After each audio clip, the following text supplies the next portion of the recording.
best Koi bai ke nai ma tung ni broi le nung no best Deso bang yak ting ye nai ni broi le nung no best Tang ke bu pe ye tang tau beson buk sai ma le Suk ke bu boy ye tang tau pons powder ma le Pons powder ma le Nai su ni buk maya Rasa ni buk maya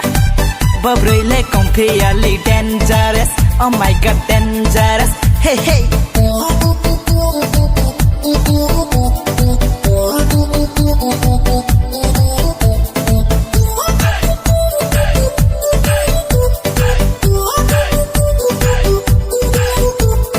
Korang thek na mo bai mang che ang kha na za la ke khao nang me sa tui phe rau ye nai nang mo le ang kha se tung tau nang me Korang thek na mo bai mang che ang kha na za la ke khao nang me sa tui phe rau ye nai nang mo le ang kha se tung tau nang me ang kha se tung tau nang me Ko bai ke chong ma tung ni broi le nung no best Ka bai ke chong ma tung ni broi le nung no best Koi bai ke nai ma tung ni broi le nung no best Deso bang yak ting ye nai ni broi le nung no best Koi broi le nung no best best broi le nung no best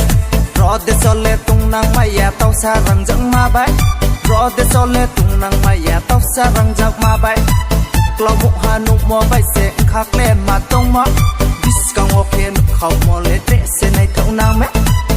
Ko bai ke chong ma tung ni broi le nung no best Ka bai ke chong ma tung ni broi le nung no best Koi bai ke nai ma tung ni broi le nung no best Deso bang yak ting ye nai ni broi le nung no best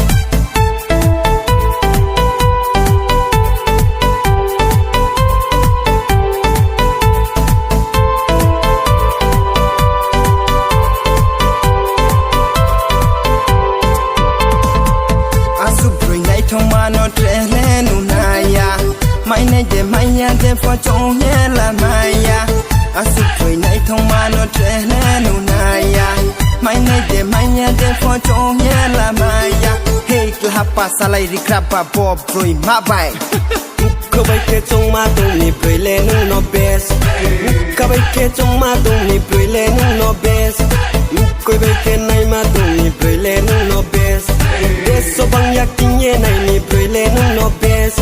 Tang ke bu pe ye tang tau beson buk sai ma le